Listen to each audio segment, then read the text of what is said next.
Hello friends, कैसे हो सब लोग। तो दोस्तों, आज की जो सीटेट की क्लास है, इसमें हम सिगमंड फ्रायड की जो थ्योरी दी थी उन्होंने, मनोविश्लेषणात्मक सिद्धांत, साइको एनालिटिकल थ्योरी दी, इसके बारे में हम डिस्कस करेंगे। इसको हम विस्तार से पढ़ेंगे।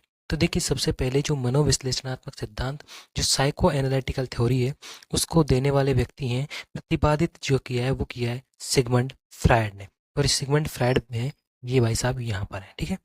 ये कहाँ के हैं? तो ये ऑस्ट्रिया के निवासी हैं और इस सिद्धांत में मन या मस्तिष्क का विश्लेषण किया।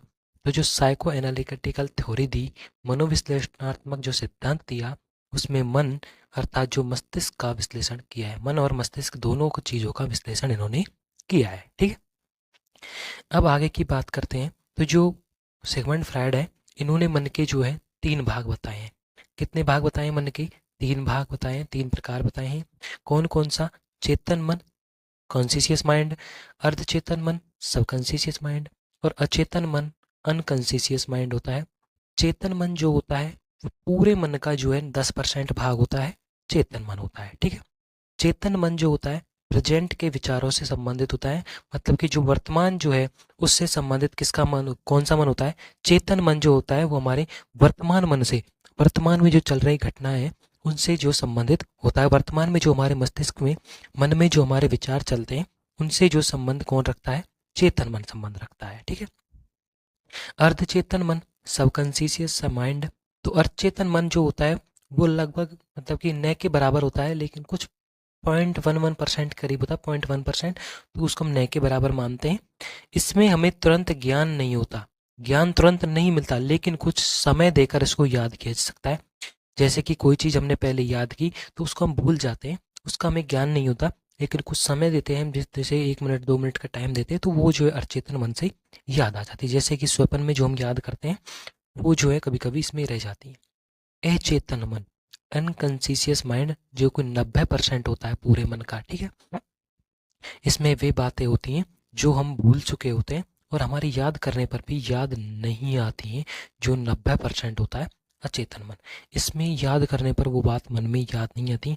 कई बार आपने देखा होगा कि स्वप्न में जब हम याद आते हैं, कोई स्वप्न आता है, तो स्वप्न जो होता है कई बार ऐसा होता है कि हम गहरी नींद में होते हैं, तो वो स्वप्न कितना भी सुबह याद कर लो कि आज हमें यार स्वप्न तो आया था, लेकिन आया क्या था ये हमें याद नहीं आता, तो भूल चुके होते हैं। ऐसे ही कई बार हम जो पढ़ाई की चीज़ें होती हैं वो हमें बिल्कुल याद नहीं आती, जब हम उसे कॉपी में दोबारा देखते हैं तो वह याद आ जाती है। लेकिन अचेतन मन की बातें बिल्कुल भी याद नहीं आती हैं, ठीक है, कितना भी याद कर लो, ठीक है। अब बढ़ते हैं आगे की तरफ। फ्रायड ने जो व्यक्तित्व, पर्सनैलिटी है, इसको 3 भागों में बांटा।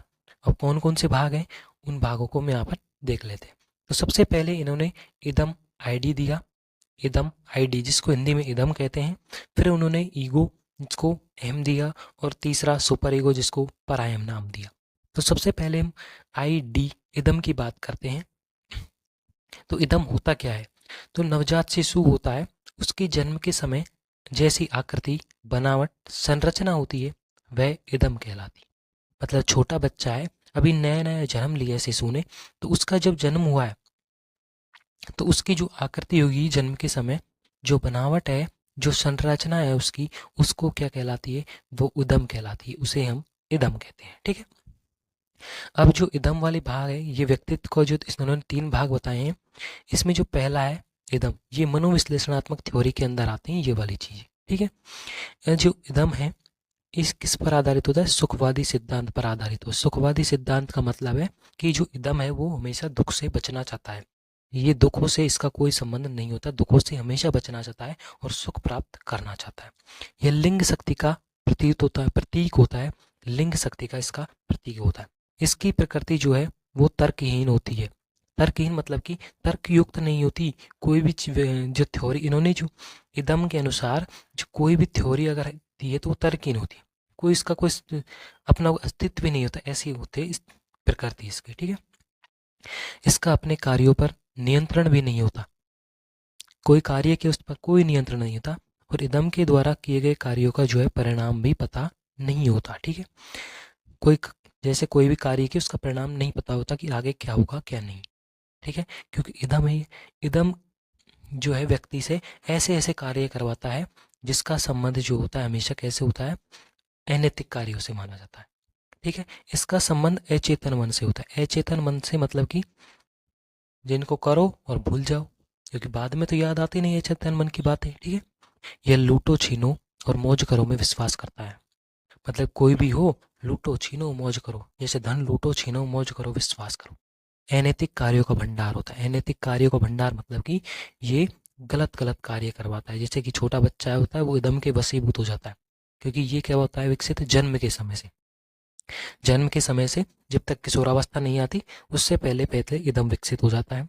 तो ये क्या करता है, अनैतिक कार्य करवाता है। जैसे छोटा बच्चा होता है गाली गलौज करने लग जाता है और किसी से कुछ भी कह देता है, तो वो जो होता है इदम के वशीभूत होकर ही करता है वो सब रे।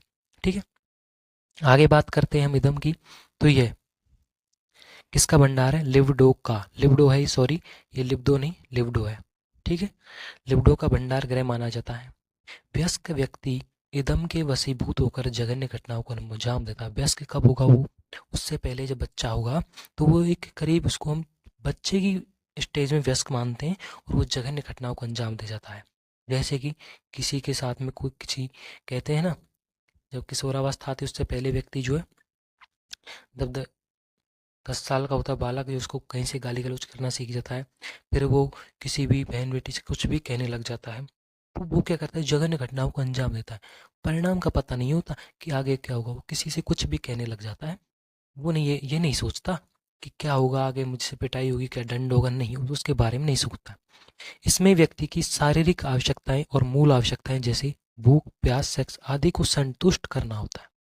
मतलब कि इदम जो है वो सिर्फ भूख को संतुष्ट करवाएगा, प्यास को, नींद को और सेक्स, इनको सिर्फ संतुष्ट करवाता है।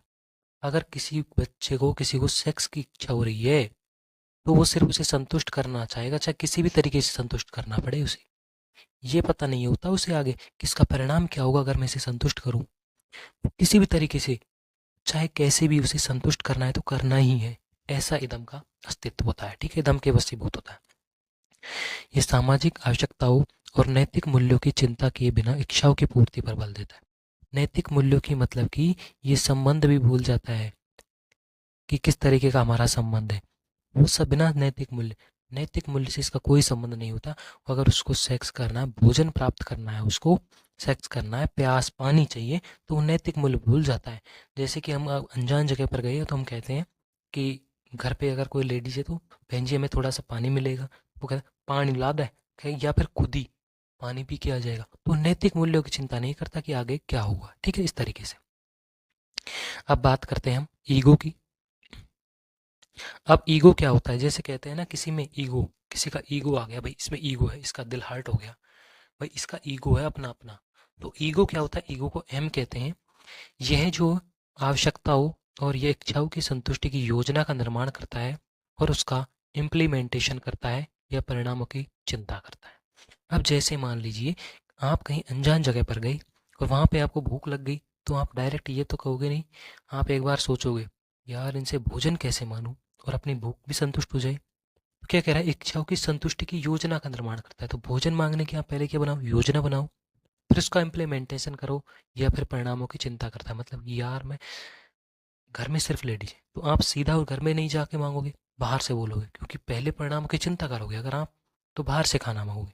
अगर आप पर इदम का अस्तित्व ज़्यादा है तो आप सीधे घर में घुस जाओगे और कहोगे खाना दे दो, या फिर उनके घर में अनजान जगह पे गए, घर में घुसे रोटी निकाल खा ली, तो वो किसके वशीभूत हो गए आप, इदम के, क्योंकि परिणाम की चिंता नहीं होती उसे। लेकिन अगर आपको परिणामों की चिंता है, परिणामों की चिंता है, तो आप योजना बनाएंगे कि भोजन कैसे मांगना है बाहर से, घर में कोई है तो उसे आवाज़ देंगे। तो उस तरीके से जो आप उस संतुष्टि प्राप्त करनी है उसकी योजना बनाएंगे। जैसे कि आपको अभी सीटेट का पेपर पास करना है तो आप उसकी योजना का निर्माण करेंगे और फिर इसको इम्प्लीमेंटेशन करेंगे, मतलब परिणामों की चिंता करेंगे। अगर हमें पास नहीं हुआ तो पहले आप संतुष्टि वाली योजना बनाते हैं। ठीक है, ईगो जो होती है ये किशोरावस्था में विकसित होता है और इसका विकास इदम से ही माना जाता है। विकास इसका इदम से ही होता है लेकिन किशोरावस्था में विकसित होता है। यह यथार्थवादी या फिर जो है वास्तविक सिद्धांत पर आधारित होता है। ठीक है, ये सही और गलत में अंतर करवाता है। ठीक है, सही गलत में अंतर करवाने का काम किसका है, एम का, ईगो का है। इसकी प्रकृति तर्कपूर्ण होती है या फिर तर्क युक्त होती है। इसका संबंध जो है चेतन बुद्धि से माना जाता है। ठीक है, जबकि इदम का संबंध किससे था, अचेतन बुद्धि से था। इसका अपनी क्रियाओं पर नियंत्रण होता है। जैसे इदम का तो अपनी क्रियाओं पर नियंत्रण ही नहीं होता, लेकिन जो ईगो का अपनी क्रियाओं पर क्या होता है, नियंत्रण होता है। ठीक है, इसका अपने कार्यों का परिणाम पता होता है। जैसे भी हमने अभी बताया कि ये परिणामों की चिंता करता है, तो इसे अपने कार्यों का परिणाम होता है। जैसे हमने संतुष्टि, अगर हम सीटेट की एक अच्छी योजना बना ले, किसकी, सीट एट की एक अच्छी सी योजना बना ले, तो हमें पता है कि हम सीटेट की अच्छी योजना बनाएंगे, अच्छे नोट्स पढ़ेंगे, अच्छे से पढ़ेंगे, तो वो पास हो जाएगा। तो कार्यों का परिणाम पता हुआ। यह व्यक्ति को मनुष्यवत व्यवहार के लिए तत्पर करता है। ठीक है, इसे मन का शासक कहते हैं। मन का शासक क्यों कहते हैं इसे, क्योंकि ये परिणामों की चिंता करता है, मन पर कंट्रोल करके रखता है कि बेटा इच्छाओं की संतुष्टि ऐसे ही नहीं करना, एक योजना के थ्रू आप अपनी इच्छाओं की संतुष्टि करो। तो इसलिए इसे मन का शासक कहते हैं। यह व्यवहार पर नियंत्रण स्थापित करता है, हम जो व्यवहार करते हैं उस पर नियंत्रण स्थापित करवाता रहता है। ठीक है, इसके बाद क्या बात करें तो आगे की, यह इदम की अवैध क्रियाओं पर, इदम जो है उसका अवैध क्रियाओं पर नियंत्रण करता है, इसलिए इसे मन का सिपाही कहते हैं। मतलब इदम के वशीभूत होकर के हम कोई भी जघन्य अपराध करना चाहते हैं, तो उसको कौन दबाता है, ईगो दबाता है, इसलिए इसे हम मन का सिपाही कहते हैं। यह स्वचेतन व सामाजिक शक्ति है, और इसका महत्वपूर्ण कार्य क्या है, इदम आईडी और परायम, जो कि आगे पढ़ेंगे हम, सुपर ईगो, इसके मध्य सामंजस्य स्थापित करता है, दोनों को बैलेंस करके चलता है ईगो। ठीक है, अब हम पढ़ते हैं सुपर ईगो कि आखिर सुपर ईगो क्या होता है। देखिए, इसका मनोविश्लेषणात्मक थ्योरी जो सिगमंड फ्रायड ने दी, उसका तीसरा व्यक्तित्व है, व्यक्तित्व का प्रकार तीसरा है सुपर ईगो, परायम। तो ये समाज द्वारा नैतिक सूत्रों के अकॉर्डिंग काम करता है, यानी व्यक्ति के अंदर सुपर ईगो ज़्यादा होगी, वह बुरे कामों से उतना ही दूर होगा। बुरे काम से जैसे कि चोरी नहीं करेगा, झूठ भी नहीं बोलेगा, इसके अलावा जैसे कि वो गाली गलौज करना भी नहीं सीखेगा, क्योंकि उसमें परायम का विकास ज़्यादा हो चुका है। इसके अलावा उसमें जो भी कार्य संतुष्टि करने की इच्छा होगी, वो ईगो ईगो के थ्रू होगी। ईगो के थ्रू तो वो योजना के थ्रू संतुष्टि प्राप्त कर लेगा। लेकिन अगर किसी व्यक्ति में सुपर ईगो ज़्यादा हो जाएगा, तो वो बुरे काम के बारे में उसके मन में सोचेगा भी नहीं, बिल्कुल भी नहीं सोच पाएगा, अगर उसमें सुपर ईगो विकसित हो गई तो। ठीक है, एक तो सुपर ईगो जो होती है ये वयस्क अवस्था में विकसित होती है, किशोरावस्था के बाद में जब वयस्क अवस्था आती है तो उसमें विकसित होती है। ठीक है, ये आदर्शवादी या नैतिकतावादी माना जाता है। नैतिकतावादी क्यों माना जाता है, क्योंकि बिल्कुल आदर्शों पर, जैसे कि एक बड़े व्यक्ति पहले के वैज्ञानिक जो होते हैं वो आदर्श बना लेते हैं। जैसे कि अभी एक आर्मी का व्यक्ति होता है, उसका आदर्श क्या होता है, नियम क्या होता है, सिद्धांतों पर चलते हैं। कैसे चलते हैं, सुबह 4 बजे जगना है, फिर रेस करनी है, फिर उसके बाद में जो जो प्रोसेस होता है उनको वो करते हैं। उसी तरीके से अगर हम भी अपने सीटेट को पेपर को पास करने के लिए आदर्श बन जाए, एक नियम बना ले, तो भी हम इसे बिल्कुल आसानी से पास कर पाएंगे। ठीक है, धार्मिक कार्यों में लगाता है। धार्मिक कार्यों में मतलब कि भगवान की पाठ पूजा करने में ये सुपर ईगो अधिकता होने पर हमें धार्मिक कार्यों में लगाता है। इसके कारण काम प्रवृत्ति न्यूनतम मात्रा में पाई जाती। अब कहते हैं ना, कोई व्यक्ति, यार मेरी इच्छा ज़्यादा हो रही है सेक्स करने की, तो काम प्रवृत्ति की, सेक्स करने की प्रवृत्ति न्यूनतम मात्रा में कब पाई जाएगी, जब उसमें सुपर ईगो की अधिकता पाई जाएगी सबसे ज़्यादा। लेकिन अगर इदम की अधिकता पाई जाएगी तो सेक्स की प्रवृत्ति ज़्यादा पाई जाएगी। ठीक है, एक दूसरे के अपोजिट है इदम और सुपर ईगो। यह व्यक्ति के से सभ्य मनुष्य का व्यवहार करवाता है, जबकि इदम जो है व्यक्ति से पशु के समान व्यवहार करवाता है। ठीक है, यह व्यवहार पर कठोर नियंत्रण रखता है, इसलिए इसे मन का न्यायाधीश कहते हैं। अब मन का सिपाही किसे कहा था हमने, मन का सिपाही हमने ईगो को कहा था, जबकि मन का न्यायाधीश किसे कहते हैं, हम सुपर ईगो को। मन का सिपाही क्योंकि वो इदम की अवैध क्रिया, इदम जो है वो गलत काम करता है, उस पर नियंत्रण करता है, इसलिए हम ईगो को मन का सिपाही कहते हैं। लेकिन ये तो हमारे पूरे व्यवहार पर ही नियंत्रण कर रहा है, कि कोई भी बिल्कुल भी हमारे मन पर जो हमारा व्यवहार है उस पर कठोर नियंत्रण रखता है, इसलिए इसे मन का न्यायाधीश कहते हैं। ठीक है, इसकी अधिकता, सुपर ईगो की अधिकता होने पर व्यक्ति साधु, सन्यासी, योगी बन जाता है। क्योंकि सुपर ईगो जब विकसित होगा उसके मन में बुरे काम ही नहीं आएंगे, तो व्यक्ति साधु, सन्यासी, भगवान की आस्था में ही लगा रहेगा। ठीक है, व्यक्ति के अंतर्मन में उत्पन्न होने वाली आत्मा की आवाज़ और पछतावे की भावना के लिए परायम जिम्मेदार होता है। अब आपने कोई कार्य कर दिया, आपसे घर मान लीजिए एकदम के वशीभूत होकर या फिर गलत कार्य हो गया, तो आपको पछतावे की भावना तब होगी जब आप में सुपर ईगो, परायम का विकास हो जाएगा, तो आप में पछतावे की भावना आएगी। आपकी आत्मा बोलेगी कि आपने ये गलत कार्य कर दिया। ठीक है। इसके बाद यह मन का वह भाग है जिसके ऊपर माता पिता, अध्यापक तथा समाज का प्रभाव पड़ता है, क्योंकि सबसे अधिक प्रभाव जो है सुपर ईगो, जब हमें अच्छे कार्य के प्रति जो है काम करने की क्षमता अधिक होगी, सुपर ईगो विकसित होगी, तो ही हम किसी दूसरे व्यक्ति की बात सुनेंगे। बल्कि आपने ज़्यादातर देखा होगा कि छोटे बच्चे होते हैं वो कम बातें सुनते हैं, क्योंकि उनमें इदम का विकास ज़्यादा होता है। ठीक है। तो जिसमें सुपर ईगो का विकास होगा वो दूसरे व्यक्ति की बात आराम से सुन पाएगा और समझ पाएगा। ठीक है। तो ये ऊपर हो गई सिगमंड फ्रायड की जो है साइको एनालिटिकल थ्योरी। अब बढ़ते हैं आगे की तरफ। तो आगे की तरफ जो 2-3 टर्म्स हैं उनको देख लेते हैं अच्छे तरीके से, जो कि साइको एनालिटिकल थ्योरी जो सिगमंड फ्रायड की थ्योरी है उससे संबंधित है। एक तो है ओडिपस कॉम्प्लेक्स। ओडिपस कॉम्प्लेक्स क्या होती है? इसमें लड़का अपने पिता के मुकाबले अपनी माँ से ज़्यादा प्यार करता है। अब देखिए, अब इनको याद कैसे करेंगे? ठीक है। लड़का अपने, पहली बात तो मैं इनकी थ्योरी समझाता हूँ, फिर याद करने की ट्रिक बताऊँ। लड़का अपने पिता के मुकाबले अपनी माँ से ज़्यादा प्यार करता है। जैसे कि यहाँ पर ये छोटा बच्चा है, ठीक है, तो ये अपनी माँ से ज़्यादा प्यार कर रहा है, जबकि पिता यहाँ पर अकेला है। ठीक है। इलेक्ट्रा कॉम्प्लेक्स क्या होता है? इसमें लड़की अपने माँ के मुकाबले अपने पिता से ज़्यादा प्यार करती है। तो यहाँ पे लड़की है जो कि अपने पिता से ज़्यादा प्यार कर रही है और जो कि माँ अकेली बैठी हुई। तो कुल मिला के बात ये समझना है कि जो लड़का और लड़की है वो अपोजिट जेंडर से ज़्यादा प्रेम करते हैं। जैसे लड़का है तो माँ से और लड़की है तो पिता से प्रेम करेगी। ठीक है। अब इनको याद कैसे रखना? देखिए, इलेक्ट्रा, इलेक्ट्रा के समझिए एक तरीके से आप इलेक्ट्रॉन, इलेक्ट्रॉन समझिए या फिर इलेक्ट्रिक बिजली का ध्यान रखिए। तो अब अगर हम ज़्यादा बात करें, तो अगर हम किसी भी कार्य की बात करते हैं तो सबसे जल्दी गुस्सा किसको आता है? लड़की को आता है। तो लड़की को गुस्सा आएगा, एक तरीके से इलेक्ट्रिक करंट मारेगी। ठीक है। तो करंट मारेगी तो इलेक्ट्रा को किससे संबंधित रखिए? लड़की से। किससे संबंध रखना है इलेक्ट्रा को? कि ये लड़की है, एक तरीके से कि जब भी गुस्सा आएगा तो लड़की लड़ेगी, करंट दौड़ेगा, लड़की होगी। ठीक है। इलेक्ट्रा, तो इलेक्ट्रा तो अपने वो पिता से प्यार करेगी, जबकि दूसरा बच्चा ओडिपस तो वो लड़के के लिए कहा गया जो कि अपनी माँ से प्रेम करेगा। ठीक है। तो ऐसे ही यहाँ पर देखिए, लड़का जो है माँ से प्रेम कर रहा है, जबकि लड़की है वो पिता से प्रेम कर रही है। ठीक है। अब बढ़ते हैं आगे की तरफ। ये है नार्सिसिज्म। देखिए, नार्सिसिज्म स्वयं क्या होता है? इसमें व्यक्ति खुद से सबसे ज़्यादा प्यार करता है। देखिए, यहाँ पे शीशे में ये व्यक्ति खड़ा हुआ है, ये अपने आप को निखार रहा है यहाँ पे शीशे में। ठीक है। और किस तरीके से निखार रहा है कि मैं इस दुनिया का सबसे सुंदर व्यक्ति हूँ, मेरे नाक, आँख, चेहरा सब कुछ अच्छा है, बाकी सब दुनिया में बेकार है। सबसे ज़्यादा प्रेम किससे करता है? खुद से ही करता है वो सबसे ज़्यादा प्रेम। ठीक है।